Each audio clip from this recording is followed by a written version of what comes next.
رب اجعلني مقيم الصلاة ومن ذريتي ربنا وتقبل دعاء ربنا اغفر لي ولوالدي وللمؤمنين يوم يقوم الحساب.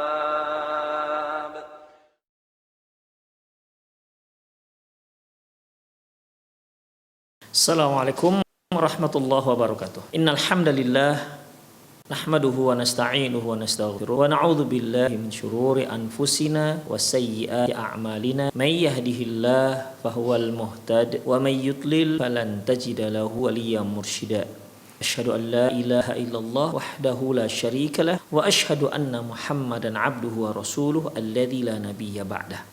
Wa qala Allah Subhanahu wa ta'ala, ya ayyuhalladzina amanu taqullaha haqqa tuqatih wa la tamutunna illa wa antum muslimun. Ya ayyuhalladzina amanu taqullaha wa qulu qawlan sadida yuslih lakum a'malakum wa yaghfir lakum dhunubakum wa may yuti'illaha wa rasulahu faqad faza fawzan 'azima.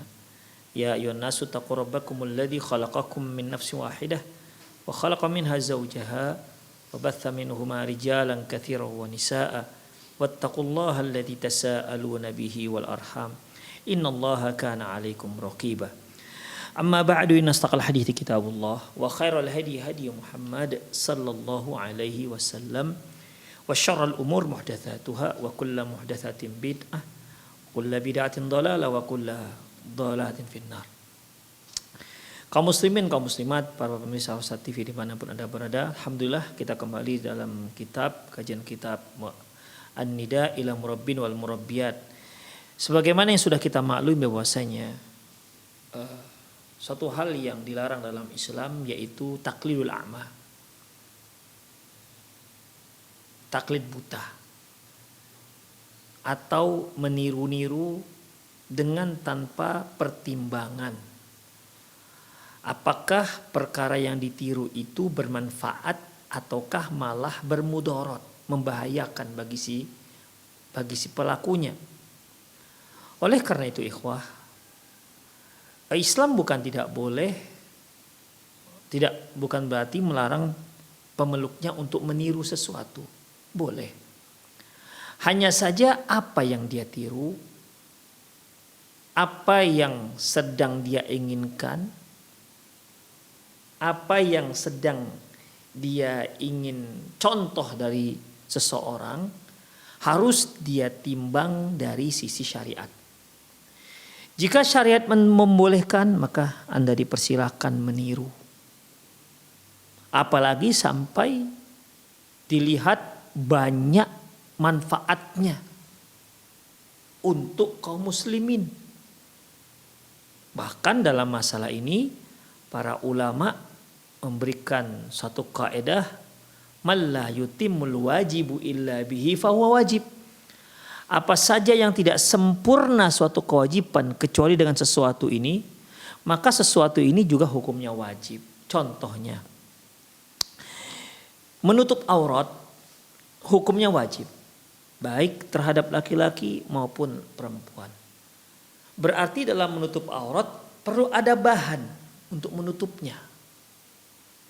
Pengadaan bahan ini hukumnya menjadi wajib. Dikarenakan menutup aurat hukumnya wajib. Demikian ikhwah. Seperti misalnya salah satu bahan untuk menutup aurat yaitu kain. Zaman sekarang ini kain. Berarti kaum muslimin wajib memproduksi kain yang tujuan utamanya yaitu untuk menutup aurat kaum muslimin dan kaum muslimah. Maka membuat pabrik kain yang memproduksi kain hukumnya ikut menjadi wajib, dikarenakan menutup aurat hukumnya wajib. Adapun selebihnya tidak menjadi wajib. Demikian ikhwah. Ya, contoh lain. Pergi haji hukumnya wajib bagi siapa yang mampu, dan itu jauh dari Indonesia. Lantas bagaimana cara orang Indonesia untuk pergi menunaikan ibadah haji? Apakah mereka harus berjalan kaki? Ataukah dia menggunakan satu fasilitas atau sarana prasarana, sarana yang bisa menyampaikan dia dengan mudah ke sana? Di antaranya sekarang yaitu menggunakan pesawat terbang. Berarti karena haji itu hukumnya wajib, maka wajib juga bagi kaum muslimin untuk mengadakan pesawat terbang agar mereka dengan mudah pergi melaksanakan ibadah haji. Demikian ikhwah. Ya tentunya yang mengadakan ini adalah pihak-pihak yang terkait, terutama pihak pemerintah. Jika mereka sanggup mengadakannya, tapi mereka mengabaikannya, maka berdosa bagi pihak-pihak yang terkait. Demikian ikhwah. Itu yang disebut dengan mal la yutimul wajibu illa bi fahuwa wajib. Apa saja yang tidak sempurna kita dalam melakukan sesuatu yang wajib, maka sesuatu itu menjadi wajib seperti yang kita sebutkan tadi. Nah, kalau yang seperti ini tidak ada di negara kita misalnya ilmunya, kita harus meniru orang-orang Eropa, maka silakan, tidak apa-apa. Karena dia mendukung syariat Islam. Makanya ikhwah, tidak mutlak meniru orang kafir itu haram dan tidak mutlak juga boleh. Lihat kondisinya, lihat situasinya dan lihat apa kepentingannya. Demikian. Adapun sesuatu yang tidak ada kepentingan, malah akan bermudarat, ya membahayakan kaum muslimin, seperti memakai pakaian ketat atau seperti kebiasaan mereka misalnya berjalan berduaan antara laki dan perempuan, atau mereka di sana juga biasa dengan free sex. Ini tidak boleh ditiru, haram hukumnya karena syariat menyatakan itu haram. Mungkin bagi mereka perzinahan itu biasa-biasa saja bagi mereka, ya, karena menurut mereka ini merupakan hak asasi manusia yang tidak boleh ada seorang pun yang bisa mengungkungnya ataupun membatasinya.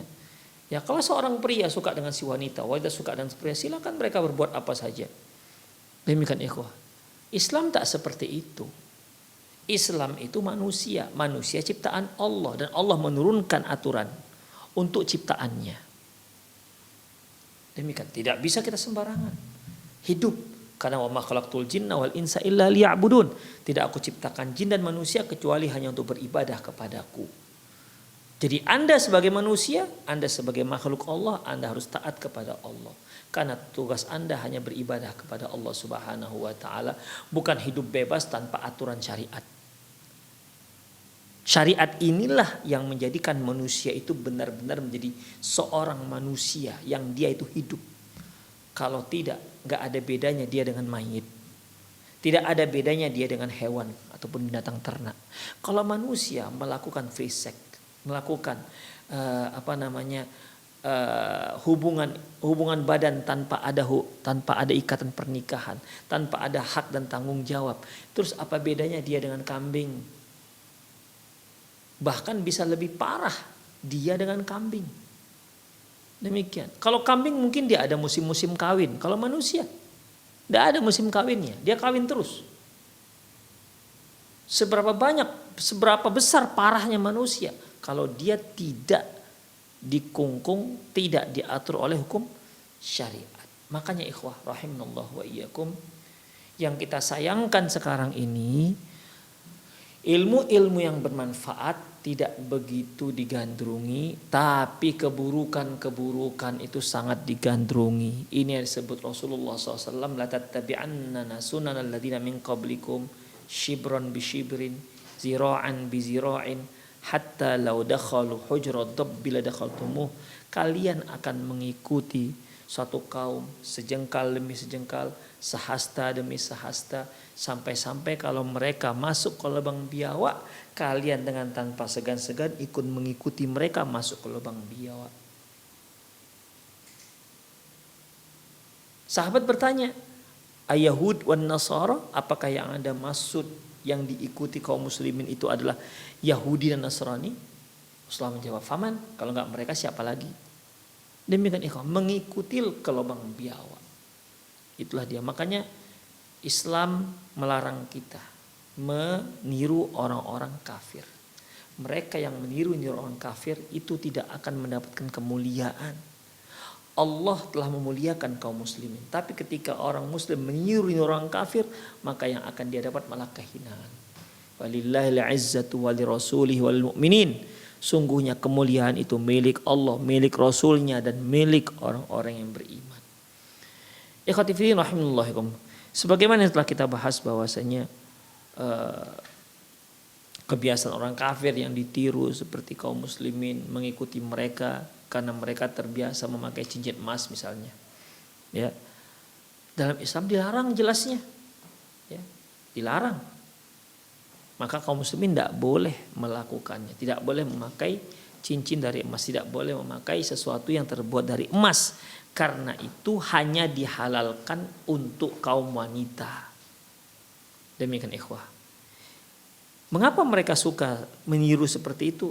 Ya dikarenakan mereka ada rasa kagum dalam hati mereka. Demikian ikhwah rahimanallah wa iyyakum.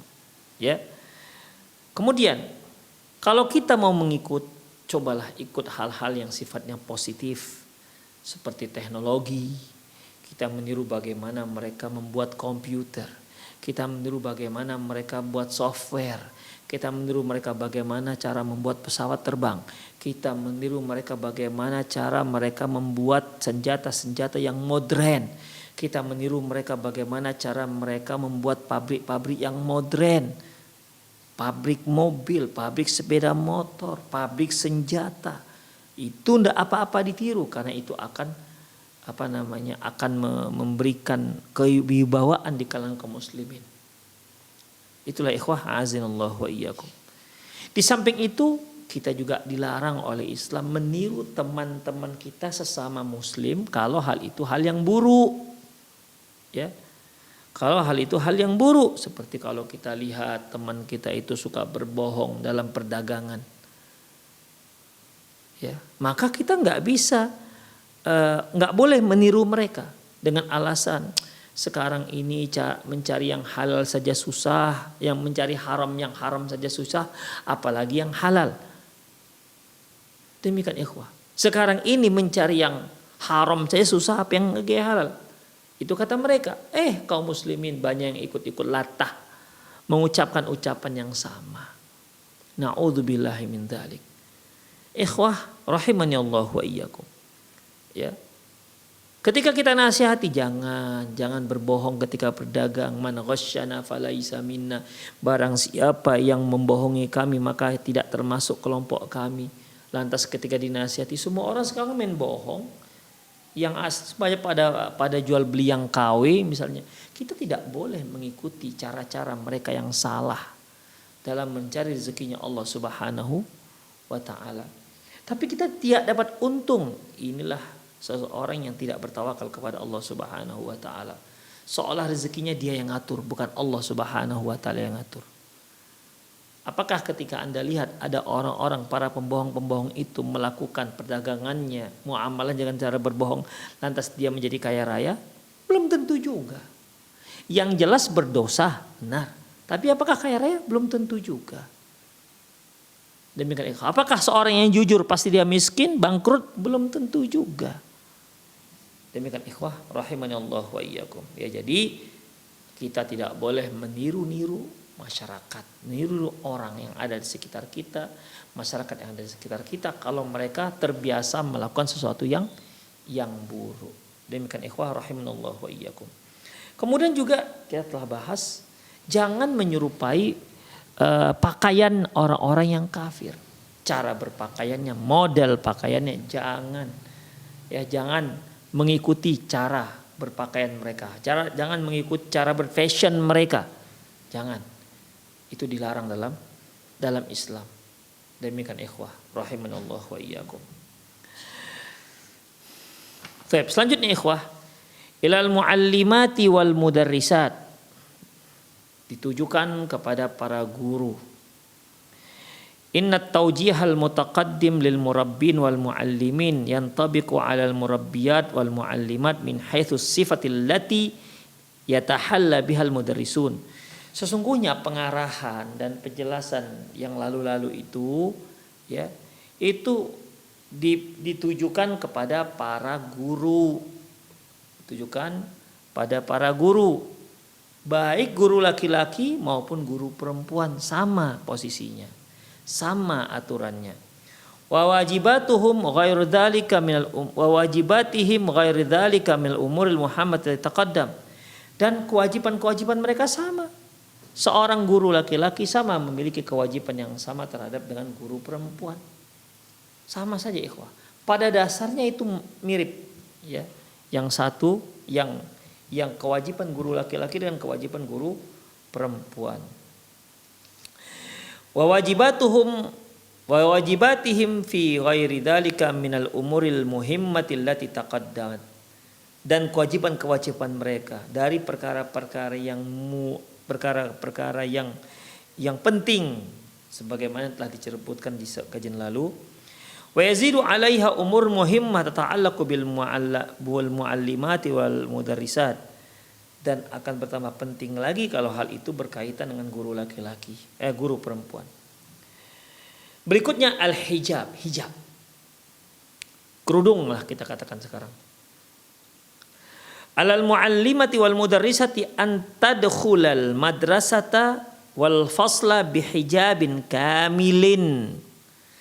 Seorang guru perempuan hendaklah dia di saat masuk ke sekolahnya ataupun ke kelasnya, hendaklah dia memakai jilbab hijab yang sempurna. Wa yufaddilul aswadu minhu ala ghairi minal alwani. Dan lebih diutamakan lagi kalau warna pakaian mereka itu, warna hijab mereka itu berwarna hitam. Karena hitam ini pemakainya itu jauh dari fitnah. Wali anna Umma Salamata qalat, dikarenakan Ummu Salamah pernah berkata, lamma nazalat hadil ayah, ketika ayat ini turun, ya ayyuhan nabiyyu qul li azwajika wa banatika wa nisa'il mu'minin yudnina min jalabibihinna. Wahai Nabi, katakan kepada istri-istri kalian, katakan kepada anak-anak perempuan kalian, katakan kepada seluruh wanita-wanita mukmin agar yudnina min jalabibihinna, rendahkan jilbab mereka. Jadi jilbab itu ujungnya bukan di leher, tapi ujungnya itu melewati dada. Demikian ikhwah. Kalau dia sampai paha lebih bagus lagi, kalau dia sampai lutut lebih bagus lagi. Demikian ikhwah rahimanallahu wa iyyakum. Dia rendahkan, jangan hanya sampai leher sehingga dadanya terbentuk. Ya, seharusnya jilbab itu bisa menutupi bentuk dada. Demikian ikhwah. Yudunina alaihinna min jalabibihin. Hendaklah mereka merendahkan jilbabnya. Mendengar ayat ini, kharaja Nisa'ul Ansari ka'anna ala ru'usihimil ghirban minal sakinati wa alaihinna aksiyatu saudai yalbisnaha. Dan keluarlah para wanita-wanita Ansor seolah kepala mereka itu burung gagak. Seolah kepala mereka itu burung gagak dikarenakan ketenangannya. Wa alaihinna aksiyatu sauda yalbisnaha. Dan mereka memakai baju warna hitam. Demikian ikhwah. Ya pada dasarnya seorang perempuan itu boleh dia memakai baju warna kuning, baju warna merah, tidak masalah. Ya. Namun akan lebih afdol kalau yang dipakainya adalah baju warna hitam. Karena itu lebih menjauhkan diri mereka dari godaan kaum laki-laki. Oleh karena itu ikhwah, yang namanya kaum wanita ketika dia memakai bajunya, apalagi ketika dia keluar rumah, bahwasanya ketika dia memakai baju, memakai pakaian, maka fungsinya adalah untuk menutupi, bukan untuk menghiasi. Kalau ada para ibu-ibu dan para akhwat keluar rumah punya pakaian yang dalam hatinya dia ingin memperindah dirinya dengan pakaian ini, dia ingin agar teman-temannya melihat bagaimana pakaian yang indah dan mahal ini, ya, berarti fungsinya sudah salah. Dia nggak boleh memakai pakaian itu. Kenapa demikian? Karena pakaian yang dipakai oleh kaum akhwat keluar rumah berfungsi untuk menutupi, bukan menghiasi. Jadi kalau ada seorang muslimah pakai jilbab, ujungnya itu ada payet-payetnya macam kaca begitu. Pada dasarnya ya hal ini dia telah menutup aurat. Tapi itu akan menjadi pandangan, menarik pandangan orang lain. Demikian ikhwah rahimanallah wa iyyakum, ya.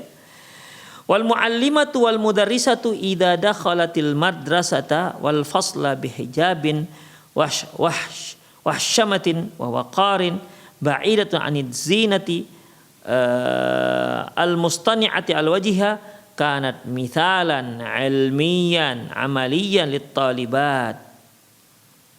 Apabila seorang guru perempuan, ya, masuk ke areal sekolah dengan hijab yang sempurna, jauh dari banyaknya hiasan-hiasan, maka hiasan-hiasan dan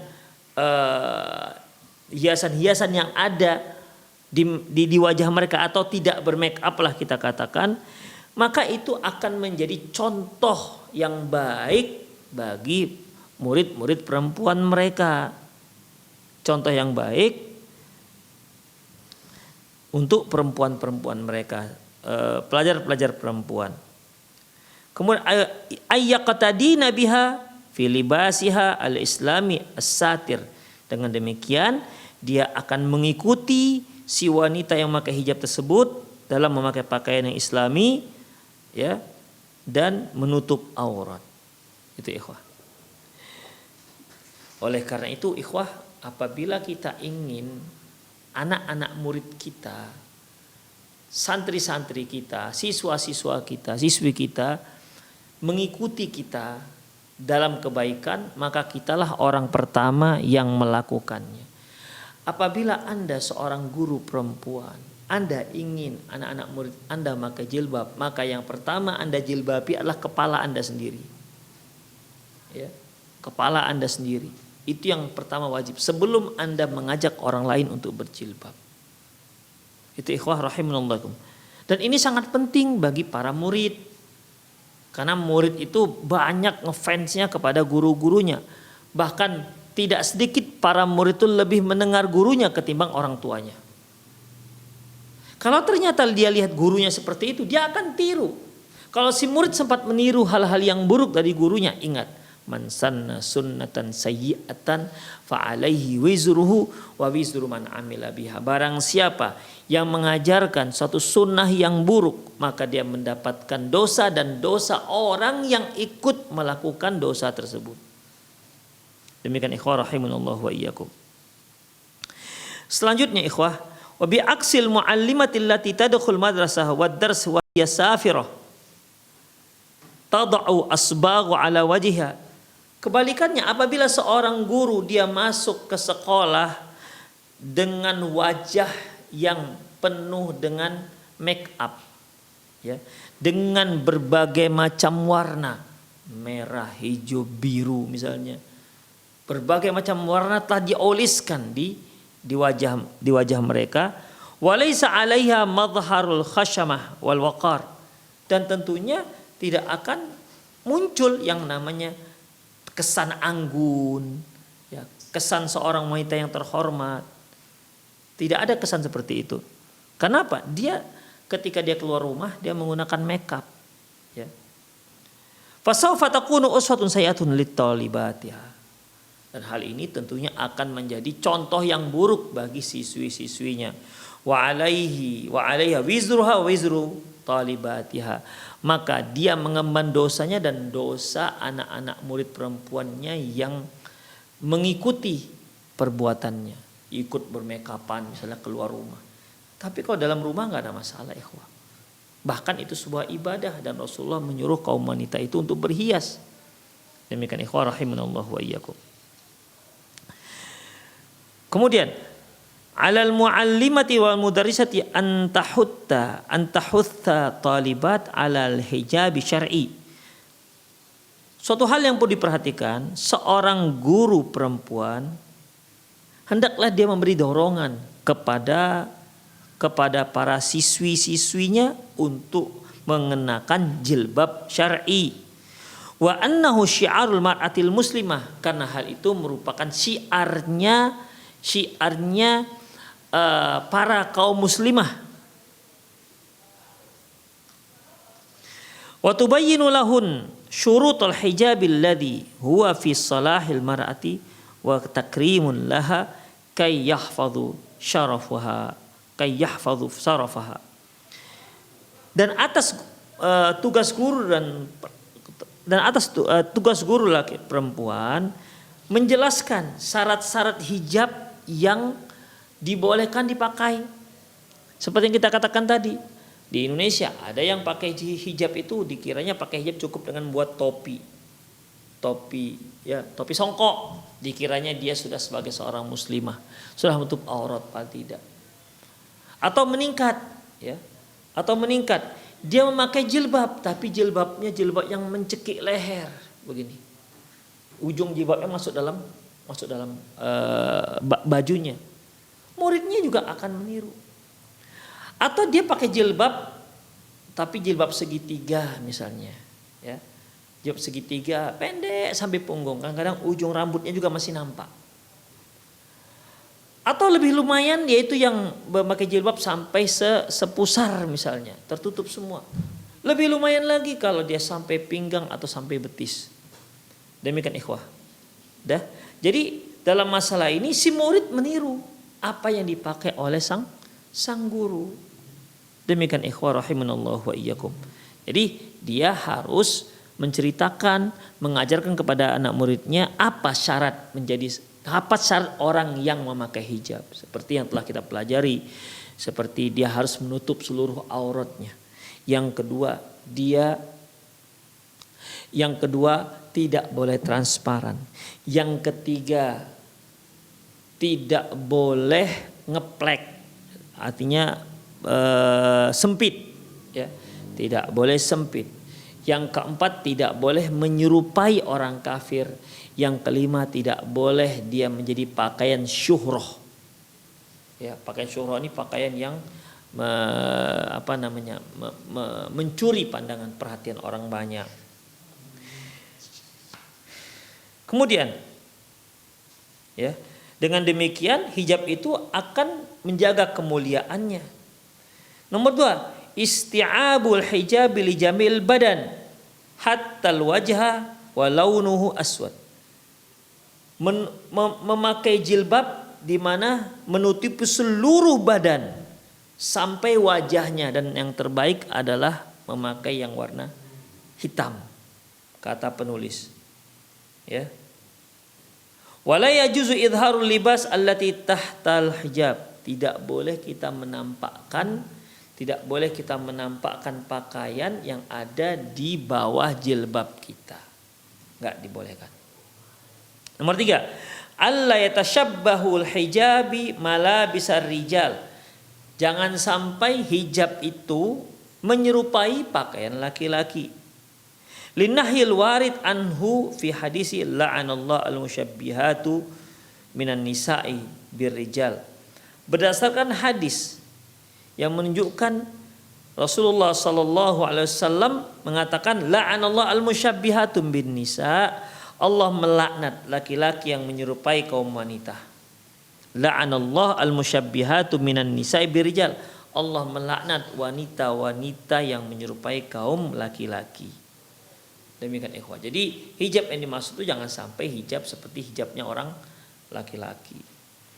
4, alla yakuna launul hijab zahiyan au mulawwanan bihaitsu yaltafitu andhar. Hendaklah hijab ini hijab yang zahiyan. Zahiyan itu hijab yang sederhana, yang ada warnanya sehingga tidak menarik perhatian orang ramai. Yang kelima, wa huwal hijab yajibu aidan 'alan nisa al-yahudiyat wan nasraniyah idza tazawwajnahunnal muslim. Demikian juga hijab-hijab yang wajib juga terhadap wanita yang di saat dia demikian juga hijab yang wajib, yaitu hijab yang wajib dipakai oleh kaum wanita, yaitu wa hadzal hijab yajibu aidan 'ala nisa'il yahudiyat, dan hijab-hijab ini juga wajib dipakai oleh wanita-wanita Yahudi dan Nasrani. Idza tazawwajnahunnal muslim, apabila mereka dinikahi oleh seorang muslim. Jadi kalau seorang laki-laki muslim dia menikah dengan seorang wanita Yahudi atau Nasrani, maka mereka wajib pakai jilbab. Kenapa? Karena suami mereka adalah seorang muslim. Allah Subhanahu wa ta'ala firman, wa nisaul mu'minina yudnina alaihinna min jalabibihinna, dan wanita dan istri-istri orang mukmin hendaklah mereka merendahkan hijab mereka min jalabibihinna, di atas jilbab mereka. Wa nisa'il mu'minina yudnina alaihinna min jalabibihinna, dan wanita-wanita mukmin yang merendahkan, ya, wanisa il mukminin yudnina alaihinna min jalabibihinna, dan wanita mukmin yang merendahkan hijabnya. Walam yakun nisa'ul mukminat, beliau Allah enggak mengatakan wanita-wanita yang mukminah. Artinya di sini apabila seorang muslim menikah dengan seorang wanita Yahudi, sah pernikahannya. Tapi ingat, dia harus mewajibkan istrinya untuk berjilbab. Demikian juga apabila seorang laki-laki yang menikah dengan seorang wanita Nasrani, maka katakan kepada dia wajib memakai jilbabnya walaupun dia seorang Nasrani, ya. Demikian ikhwah rahimanallahu, itu ketentuan dalam syariat kita. Selanjutnya, alal muallimati wal muslimati ayya'muru talibat bi ghita'ir ra'si 'indama takunu fi sinnil sabi' min umriha. Hendaklah seorang guru itu memerintahkan siswi-siswinya yang sudah memerintahkan siswi-siswinya untuk menutup kepala, ya, ketika dia sudah berusia 7 tahun. Litata'awwadul hijab ba'dal bulugh, agar mereka bisa terbiasa menggunakan hijab ketika dia sudah balik. Wa uswatu bi ta'limis salati fi hadas sin liqaul sallam, dan demikian juga sebagai kebiasaan baik juga, ya, sebagai kebiasaan baik juga apabila mengajarkan salat, ya, mengajarkan salat dalam usia seperti ini.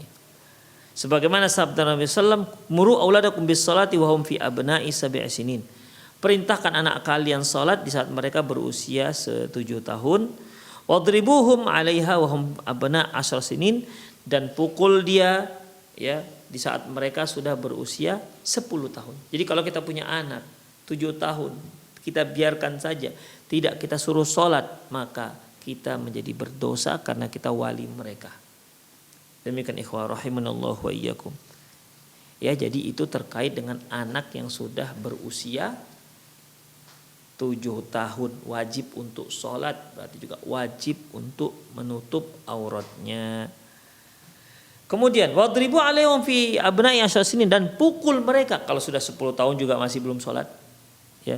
Wa farriqu bainahum fil madaji, dan pisah-pisahkan tempat tidur mereka. Wadarbul murad bil hadisi darban khafifan ghairu mubrahin ba'idan an wajhi. Demikian ikhwah rahimanallah wa iyyakum. Berarti tinggal 1 kali pertemuan kemungkinan. Demikian aku qouli hadza wa astaghfirullah li wa lakum wa lisal muslimin innahu wal ghafurur rahim. Subhanakallahumma wa bihamdik asyhadu an la ilaha illa anta astaghfiruka wa atubu ilaih. Wa sallallahu ala nabiyina Muhammad wa ala alihi wa ashabihi ajmain. Wa akhiru da'wana alhamdulillahi alamin. Assalamualaikum warahmatullahi wabarakatuh.